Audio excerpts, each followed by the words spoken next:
Okay, so welcome back to the channel, and in today's video we will be talking about Alexander Wang's time at Balenciaga between 2012 and 2015. So if you are unaware who Alexander Wang is an American fashion designer of Taiwanese descent.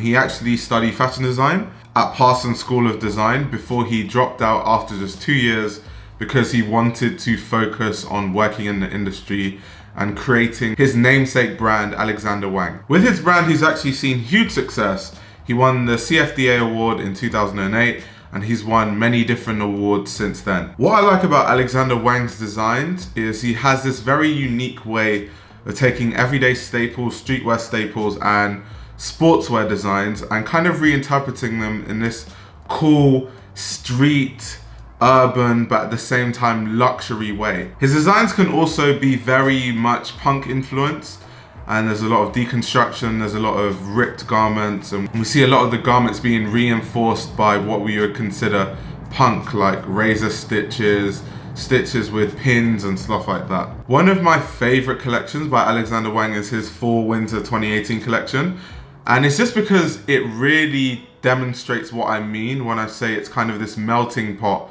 between urban streetwear but luxury and tailoring skill. He's also a big hip-hop fan, and he does play a lot of hip-hop music in his runway shows, and I feel his understanding and the way he immerses himself in just pop culture and music culture in general is why he's so loved by celebrities, and a lot of famous people associate themselves with Alexander Wang because a lot of rappers do come from like lower income households, and they don't feel like they can relate to these upper class, only brought up in Paris designers. So Alexander Wang is one that really bridges the gap between the two worlds. So in my opinion, Alexander Wang is obviously amazing clothing, and Alexander Wang is an amazing designer, but I think his brand is more so, as much as it is about the clothes, it's about the culture and about the friendship that the brand brings and all the culture that comes with it. To quote Alexander Wang, in 2019, Alexander Wang told ID that he just wants to design clothes that women wear. And this is where I really love Wang's designs, because as much as he's an amazing designer, I mean, he studied fashion design at Parsons, he still finds a way to make things wearable. And the issue I've had with designers making wearable clothes in the past is they just cheaply and easily just make a very simple jacket. And I like that Alexander Wang really takes his time to come up with very deep concepts in a way where he's not making garments that are basic and not things that we have seen a billion times, but at the same time they're actually things that ultimately women want to wear. If you look at his Fall/Winter 2019 collection, it's actually the perfect illustration of this fusion between streetwear and clothing that's actually wearable and something that women actually want to wear. And also, if you look at this collection, you can see the high level cuts, you can see the tailoring, you can see his design skill just shining through. At the time Balenciaga actually hired Alexander Wang, he had a very unique selling point. He was this young designer that could bring a very young audience, and that was an audience that at the time, under Nicolas Gasquier, Balenciaga hadn't really tapped into that audience. It was very much still a high class, upper class, old people who love fashion.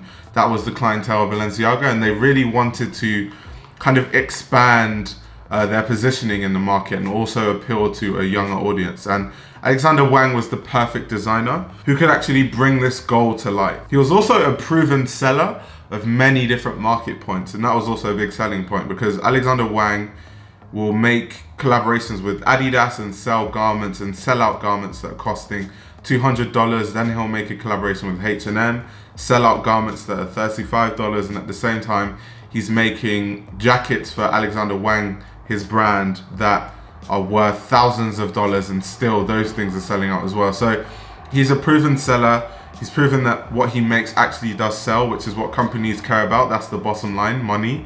And he's shown that he is in touch with every single customer base and every single level of income. Now, the issue of when Alexander Wang was hired by Balenciaga was Alexander Wang was coming into a Balenciaga that was headed by Nicolas Gasquier. And Nicolas had actually been at the house Balenciaga for 15 years. So he could never win. There was no way, whatever he did, he was going to get scrutinized because people are just used to seeing Nicolas Gasquier collections So regardless of how good his collections would have been, it would never have been good enough. And he was kind of fighting this uphill battle from the minute he entered Balenciaga. The general sentiment when I was reading articles around the time doing research for this video, the way journalists were writing about him, it was kind of like this thing where they were like, who is this young designer who thinks he can come in and just take over Balenciaga? He's a streetwear designer. He designs t-shirts and jeans and sportswear. Why does he think he's good enough to be the creative director of Balenciaga? And it's just quite funny how anytime someone is not from an upper class background from the get-go, even though he studied fashion design at Parsons, they always reduce you to some like streetwear designer. Like even people like Alexander McQueen. Alexander McQueen is respected now, but when he first started, it was the same sentiment. Who is this poor boy who thinks he can come and take over luxury fashion? The same thing happened with Raf Simons. When Raf Simons first went to Jill Sander, a lot of the articles being written by journalists was very much of this sentiment of Raf Simons is a streetwear men's designer, and why does he think that he can design very good dresses and really nice silhouettes for women? That was the general sentiment. So it's just the thing that journalists do in the fashion industry that really, really rubs me off the wrong way. However, despite the skepticism of Alexander Wang from many different critics, because he was taking over this big seat that was left by Nicolas Gasquier, his debut collection was amazing and actually had great reviews by the same journalists who a couple months ago were literally slating him and saying he was a t-shirt and a jeans designer. So let's have a look at this collection that changed all the minds of all the haters. So Alexander Wang's debut collection at Balenciaga was the Balenciaga Fall-Winter 2013 collection. Wang said he really wanted to prove how good of a designer he was because of the criticism. And to quote him, he made a statement and he said, "I'm going back to the roots, identifying the codes of the house and translating them into a functioning full wardrobe." So just based on what he said, you can already tell that in this collection there was a main focus on looking back at the archives of Balenciaga and what Cristobal Balenciaga did with the brand. And in my opinion, the reason why I love Alexander Wang's design so much is because there is nothing wrong with wearability if it's done beautifully, and my gosh, was this collection beautiful. In this collection we saw cocoon jackets, which if you look at Alexander Wang's work with Balenciaga, you start to see a trend where he reinterpreted Balenciaga silhouettes. In this collection, everything had that Cristobal Balenciaga touch. It was from the shapes and the silhouettes of the jackets to the skirts. And my favorite things in this collection though are these asymmetric jackets that look so luxe, the materials look so amazing, and they had kind of these bracelet sleeves, and those just looked amazing. So yes, it was very much a very, very good ode to Cristobal Balenciaga. But what I really like about Alexander Wang and the way he designs, especially when he was at Balenciaga, is his contemporary way of designing old Balenciaga staples. So he can take something that Cristobal Balenciaga did and make it look modern. And it's all the way from things like the styling it with the boots, the way he styled it with the cigarette pants, or the color palette of the collection, which was very black, very minimal. And I think initially the reason why a lot of fashion critics had their guard up when it came to Alexander Wang at Balenciaga was because he is viewed by many as a celebrity designer, and that comes with negative connotations. People think that when a lot of celebrities wear your stuff, it's because you have connections with celebrities and big names as opposed to being a good designer. And even at his time at Balenciaga, he did bring a celebrity clientele to the brand, from Kim Kardashian and Kanye West at the front row of shows, to the 2015 Met Gala where Alexander Wang dressed Lady Gaga, his long-term friend, in Balenciaga. What surprised me is that it's much more close to old Balenciaga, I mean in the craft, the fabrics, the shape, but in a very contemporary way. I thought he did a very good job. You could see that he was in the archive, you could see that he thought about like the loose back jacket, but he minimized everything, which was great to make it more wearable. There was a street element in there too because everything was pants, and the boot was great, that low-heeled skinny boot, which we love. The silhouette, very Balenciaga. I think he did really well. All that cracked stuff What did you think of that? I was just curious, was it leather? Because it really looked like that. It's a knit that's been painted. I thought was interesting which is really modern, that you need to touch fabrics. It's the one sensory thing that the internet deprives you of. Would you say pleasantly surprised? Very pleasantly surprised. He showed that he could get the ideas of Balenciaga across without being super precious about it, which I think that's a nice, big, positive step. On the financial side of things at Balenciaga as well, when Alexander Wang was at Balenciaga, they were seeing consistent financial growth year on year, and their revenues were constantly and consistently rising. Another collection that I feel demonstrates how Alexander Wang can take the staples of Cristobal Balenciaga and make it contemporary and make it edgy and transform it into something that is inherently Wang's aesthetic is the Fall Winter 2015 collection. So in this collection, we saw some more cocoon coats as we had come to get used to with Alexander Wang at Balenciaga. We saw boxy tailoring and these insanely large collars.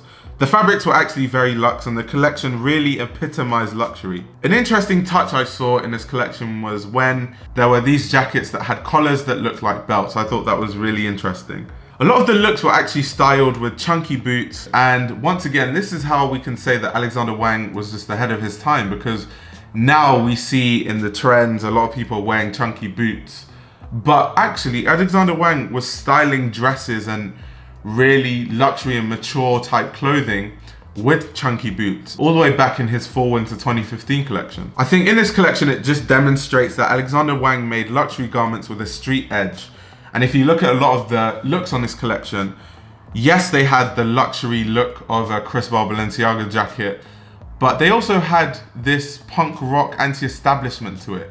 And if you look at the back of some garments or the stitches on the sleeves of the garments, he used razor blade stitches that gave the garments the appearance of something very raw. So if you look at these garments from a distance, they look very glamorous. And of course, they'll always be glamorous. But if you go closer, that's when you get this sense of something that's a bit more edgy, a bit more raw, and you're wondering, what type of stitch is that? What is that? So when Alexander Wang was actually asked about this collection, he said, I wanted something referential, but at the same time, you know, bring a friction or collision of sorts to the process. And I can totally understand exactly what he means, because there's literally a friction and a collision between the elegance of Cristobal Balenciaga's work and then the rawness of the type of stitching techniques he was using on such luxury garments. And in this collection, I personally love the duality between Alexander Wang's design language and Cristobal Balenciaga's heritage. With Alexander Wang's time at Balenciaga, I think both parties benefited. On Alexander Wang's side, he was able to prove himself to doubters that he is just more than a streetwear designer, and he showed that he could make beautifully cut garments, from jackets to trousers to footwear and accessories. He's shown that he can go to a big house and he can sell garments. He's also shown that he can go to a big house and be one of the many factors as to why the brand sees financial growth. He was also able to get industry recognition and a lot of respect from a lot of critics that now will never see him as just a streetwear designer.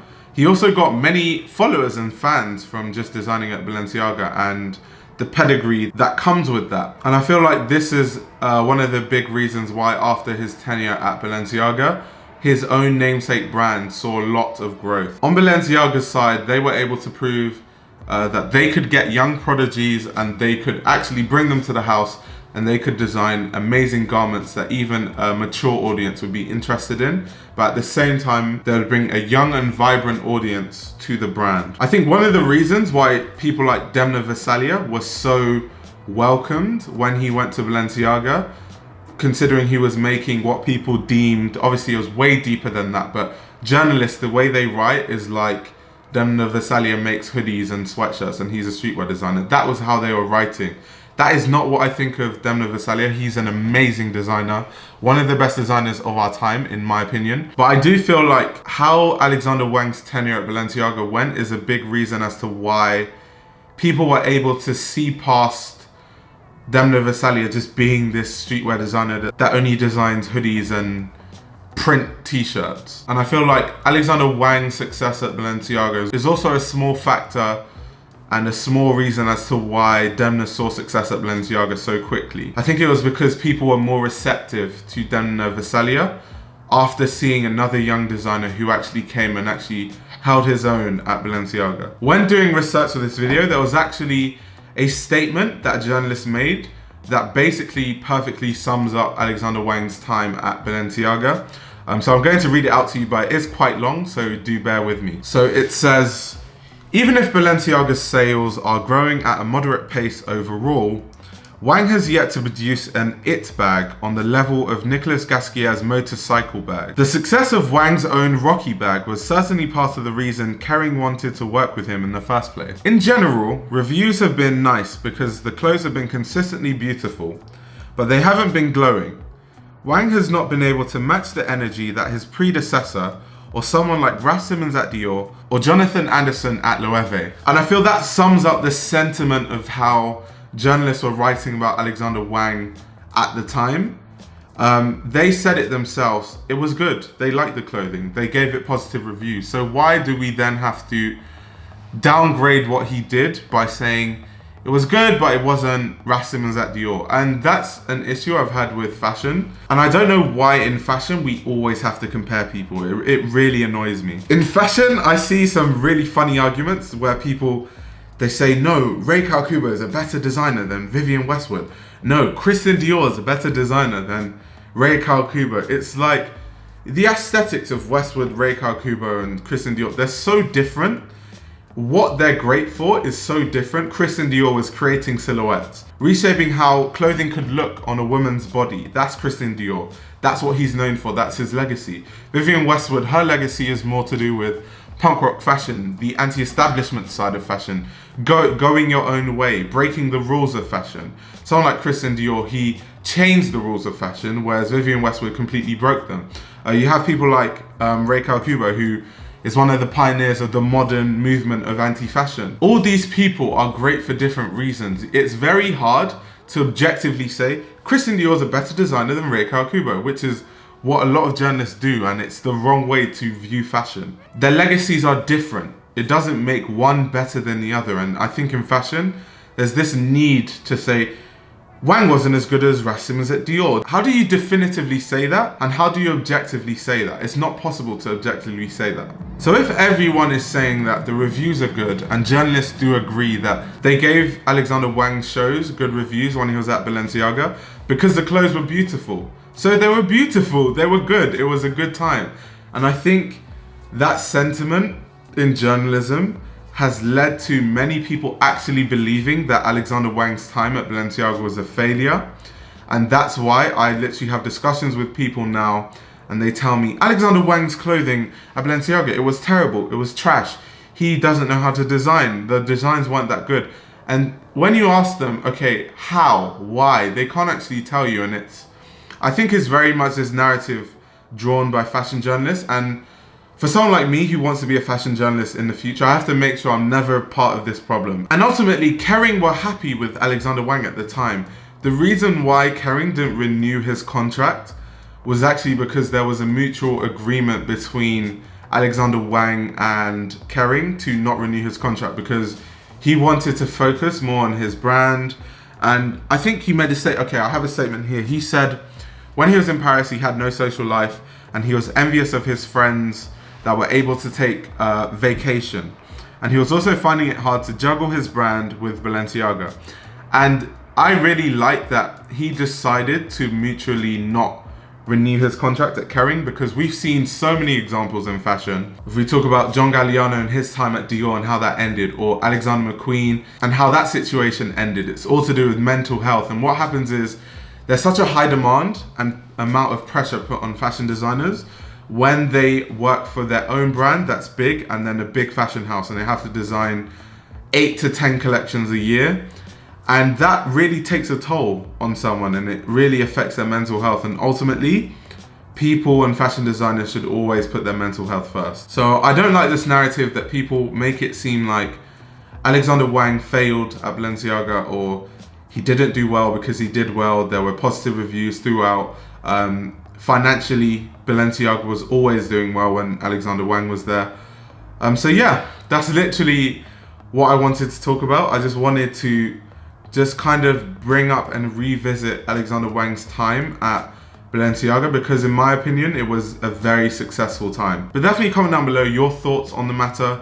Do you think Alexander Wang's time at Balenciaga was good or was it bad? You can follow me on Instagram at Twitter at Fashion Roadman, where I do talk more about fashion. Subscribe to the channel if you're new, turn on your post notifications so you know when I post a new video. Like this video and stay tuned for many more videos.